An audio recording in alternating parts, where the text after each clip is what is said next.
Kali ini sebuah cerita tentang Abu Nawas mengaku lebih pintar dari Tuhan, tapi dibalik perkataan dari si cerdik banyak hikmah yang bisa diambil endingnya. Jangan kemana-mana ya, tonton sampai habis, kasih like, komen, share, klik subscribe dan jangan lupa nyalakan notifikasi. Pada masa pemerintahan Amirul Mukminin Harun ar-Rasyid, hiduplah seorang lelaki yang terkenal lebih tajam lidahnya daripada pedang, lebih licin akalnya daripada belut yang berenang di minyak zaitun. Dialah Abu Nawas, penyair, penipu, dan wali dalam satu tubuh yang sama. Malam itu, Baghdad diselimuti kabut tipis. Lampu-lampu minyak di serambi masjid berkelip seperti mata bidadari yang mengantuk. Abu Nawas duduk bersila di pojok. Wajahnya muram, janggutnya basah oleh air wudhu yang belum kering. Telah 7 malam berturut-turut ia berdoa, meminta rezeki, meminta keadilan, meminta agar hidupnya terlepas dari jerat hutang dan cercaan orang. Namun, langit seperti bisu. Tak ada tanda, tak ada jawaban, tak ada mukjizat yang datang mengetuk pintunya. "Ya Rab," katanya perlahan, "Engkau maha mendengar, tapi mengapa engkau tak menjawab?" Ia menatap langit kubah masjid, tempat gema doanya mungkin terpantul dan kembali padanya. Seperti surat yang dikembalikan oleh pos karena alamatnya salah tulis. Dari sudut gelap, seorang jamaah tua menegurnya. "Sabar, wahai Abu Nawas. Allah tahu apa yang terbaik untuk hambanya." Abu Nawas tersenyum tipis. "Jika Allah tahu apa yang terbaik," katanya, "mengapa banyak anak yatim kelaparan, banyak orang jujur dihina, dan banyak pendusta duduk di singgasana?" Orang tua itu tertegun. Suara Abu Nawas kini meninggi, dan jamaah lain mulai memperhatikan. "Aku telah meminta dengan bahasa yang lembut, memohon dengan air mata. Namun langit menutup pintunya rapat-rapat. Apakah aku harus berteriak agar Tuhan mendengar?" Seseorang berseru, "Astagfirullah, Abu Nawas, jaga lidahmu." Namun Abu Nawas berdiri tegak. Matanya berkilat seperti bara yang disiram minyak. "Jika doaku tak dikabulkan, mungkinkah karena Tuhan lupa? Ataukah karena aku lebih tahu cara memperbaiki dunia daripada Dia sendiri?" Serentak, masjid hening. Hanya suara jangkrik di luar yang terdengar, seperti saksi bisu atas keberanian seorang manusia menantang langit. Abu Nawas menatap ke kubah yang tinggi, dan dengan suara bergetar ia berkata, "Demi akalku yang Engkau ciptakan, wahai Tuhan, aku akan buktikan bahwa manusia bisa mengatur takdirnya lebih baik daripada Engkau menetapkannya." Beberapa orang langsung keluar masjid, takut akan sambaran petir. Seorang fakih muda mendekat, wajahnya pucat, dan berbisik, "Engkau telah melangkahi batas, Abu Nawas. Ucapanmu bisa menyeretmu ke tiang gantungan."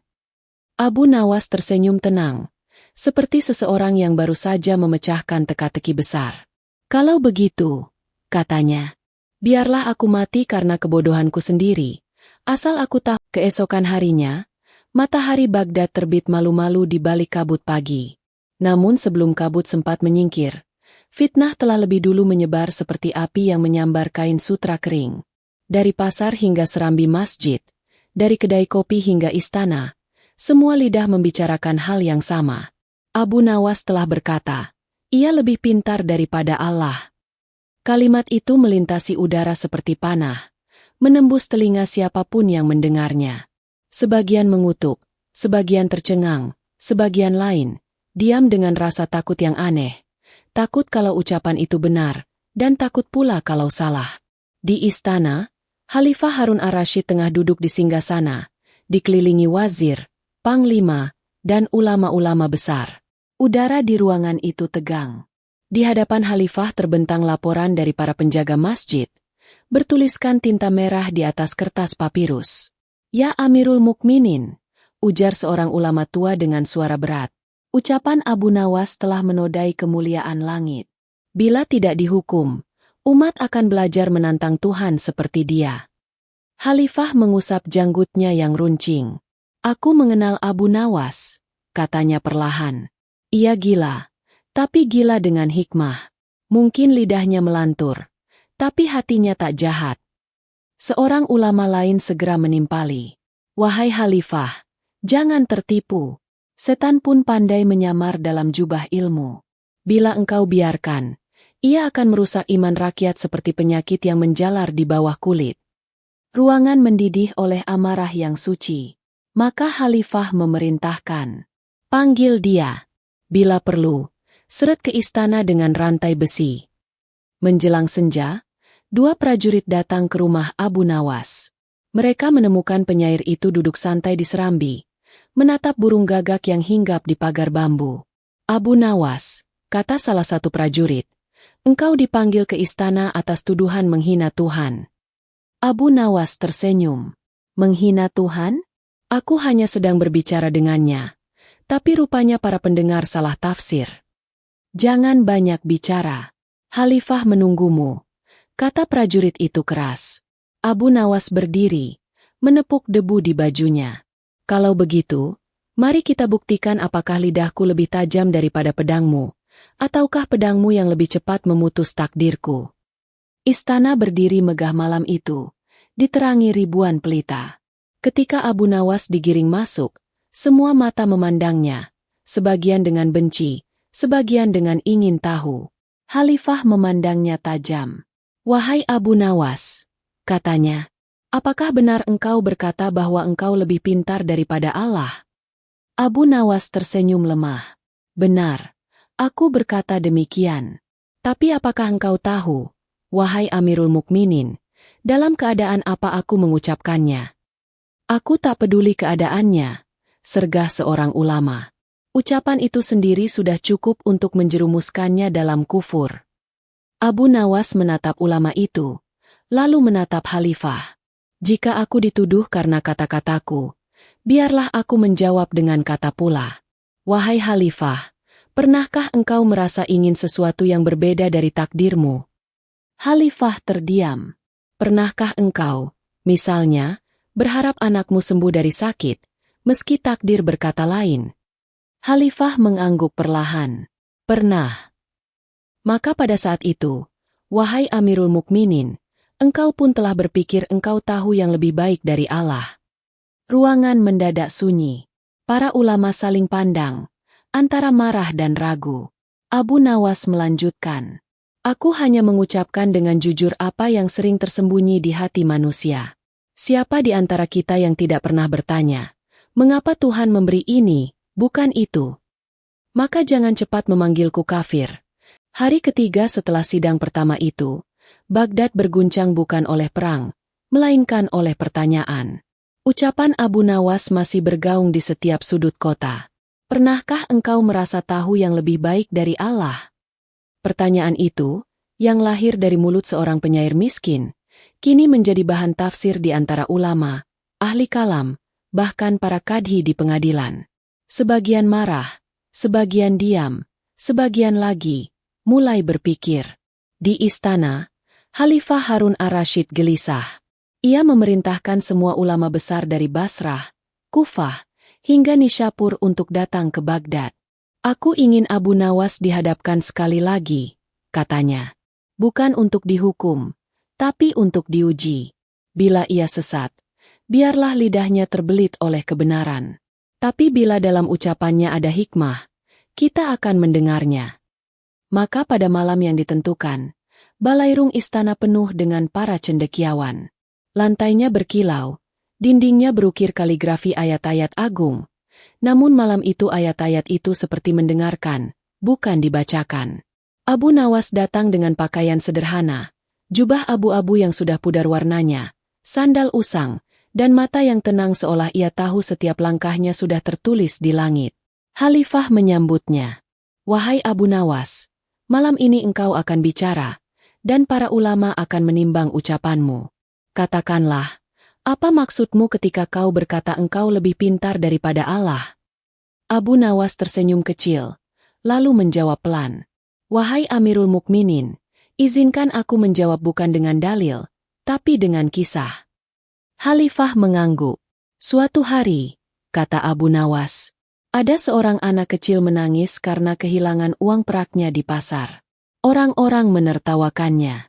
Tapi seorang kakek datang dan berkata, Nak, jangan menangis.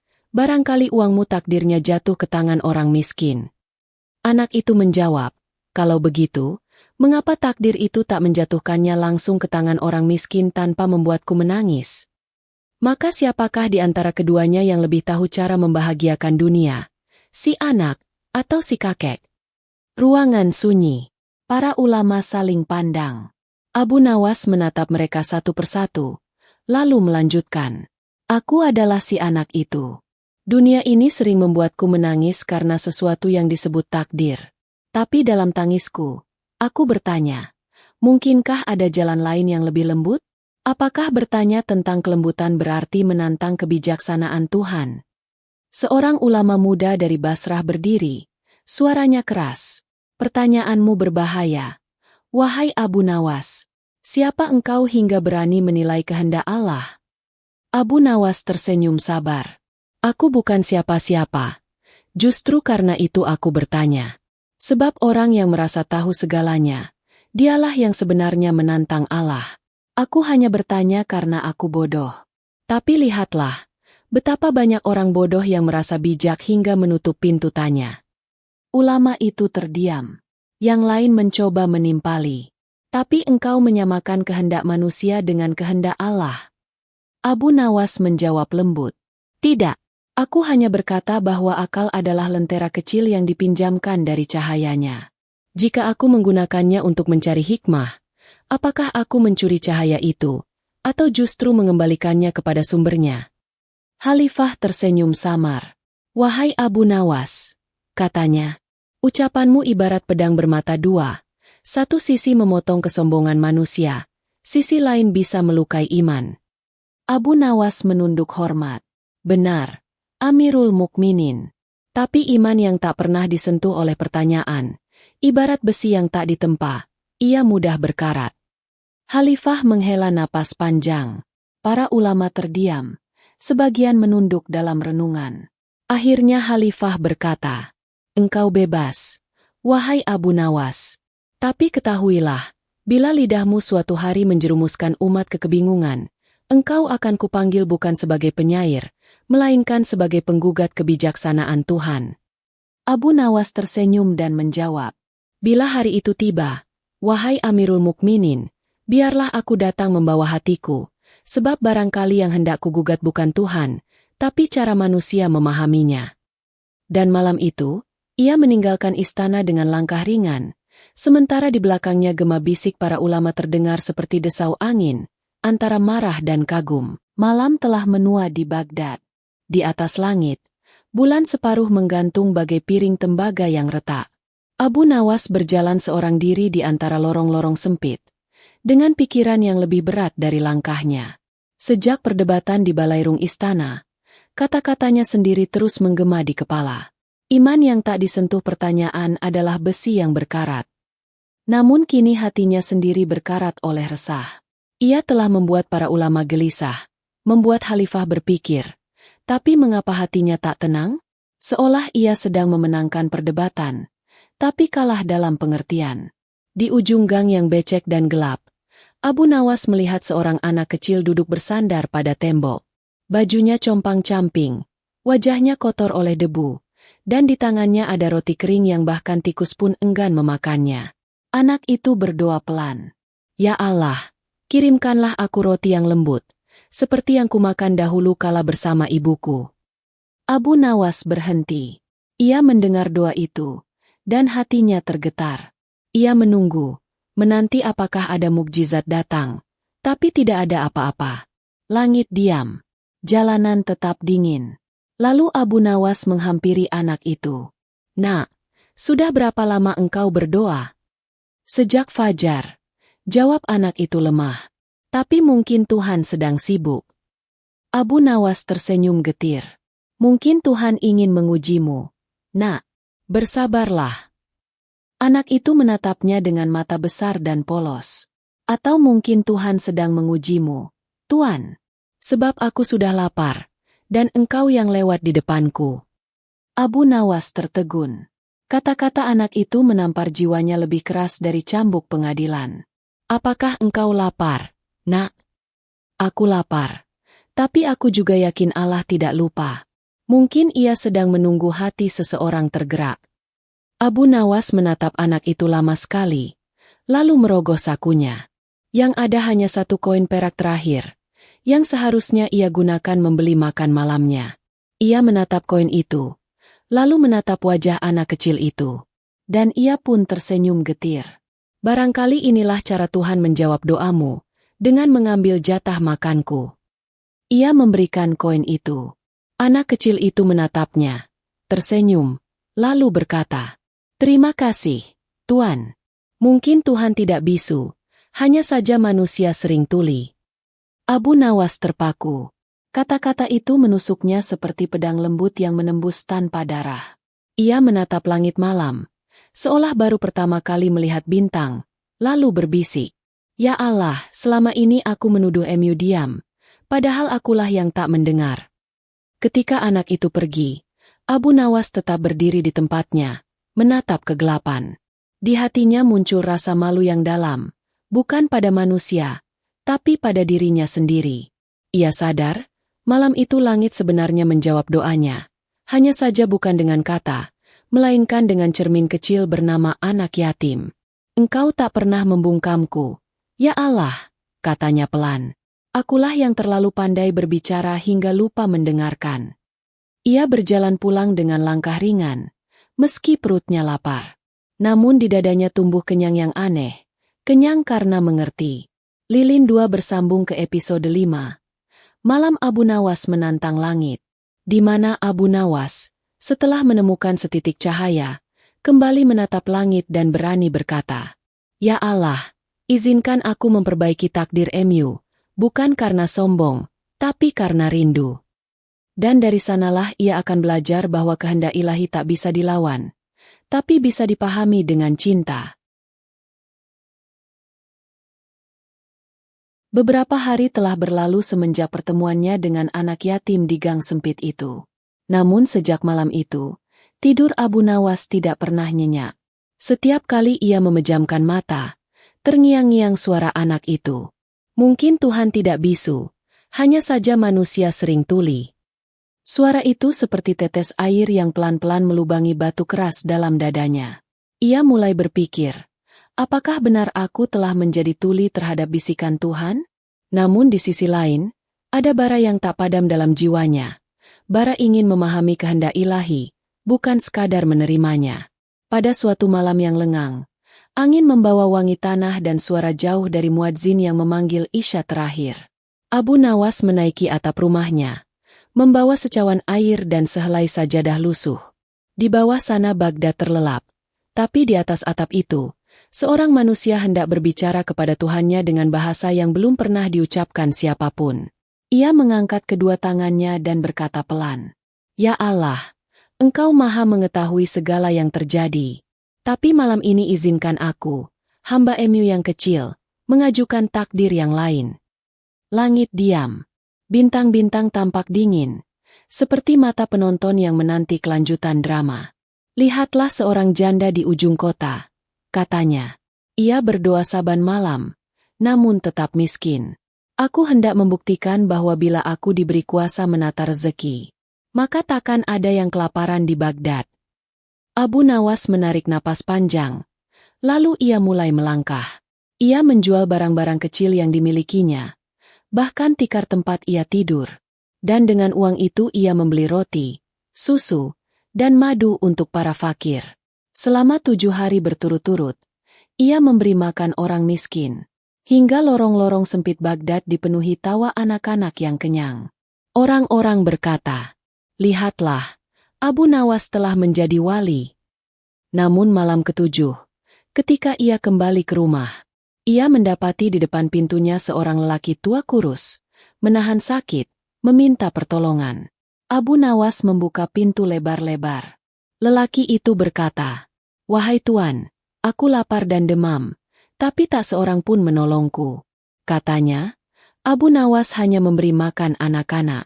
Tidakkah aku juga ciptaan Tuhan?" Abu Nawas tertegun. Ia memeriksa sakunya. Kosong. Semuanya telah ia berikan. Ia menatap langit dengan getir. "Ya Allah, katanya. Aku telah mencoba memperbaiki dunia, tapi tetap saja ada yang terlewat. Lalu dari balik bayangan malam terdengar suara hatinya sendiri menjawab. Engkau ingin menggantikan takdir, tapi engkau tak dapat melihat seluruhnya. Seperti burung kecil yang ingin menata langit, sayapmu indah, tapi terbatas.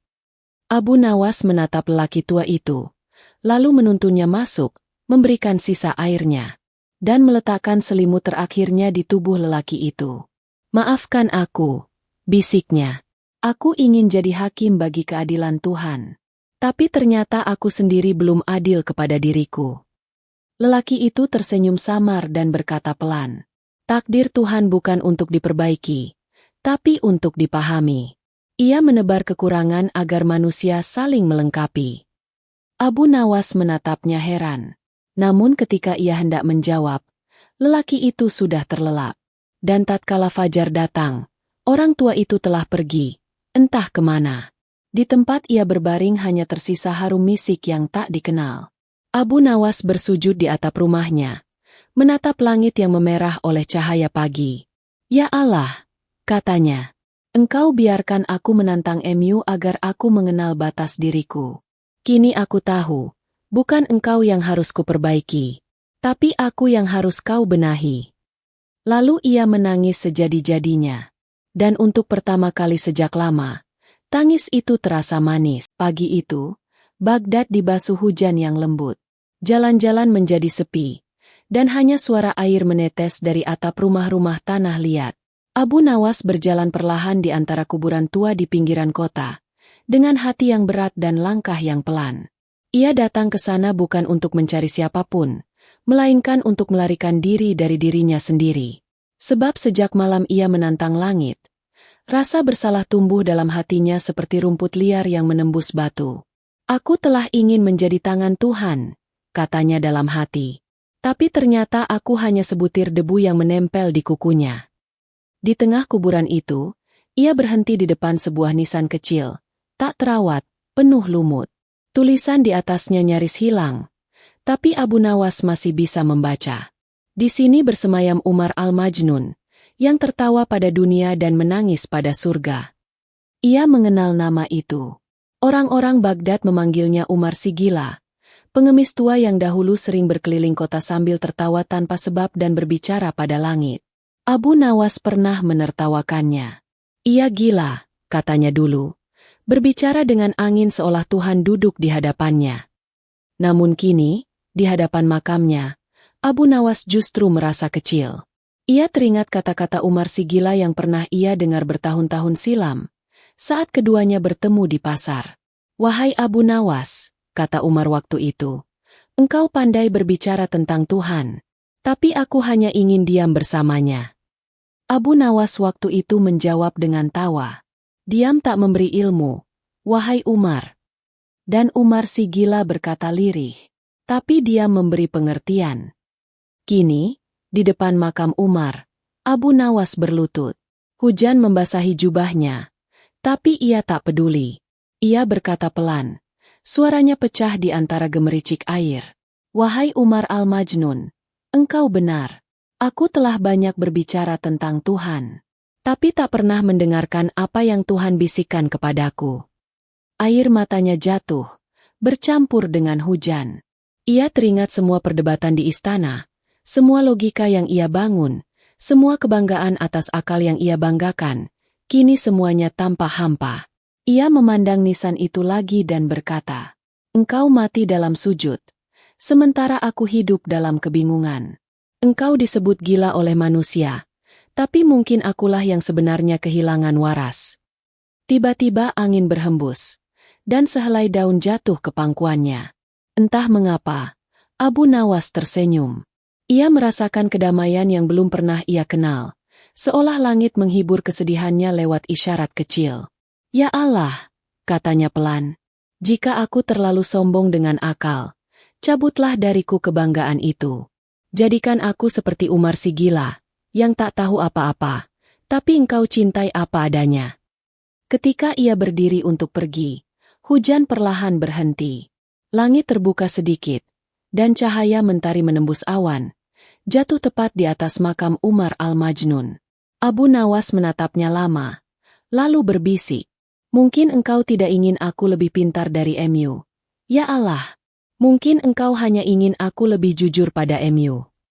Dan untuk pertama kali dalam hidupnya, Abu Nawas tak ingin tahu apa-apa lagi.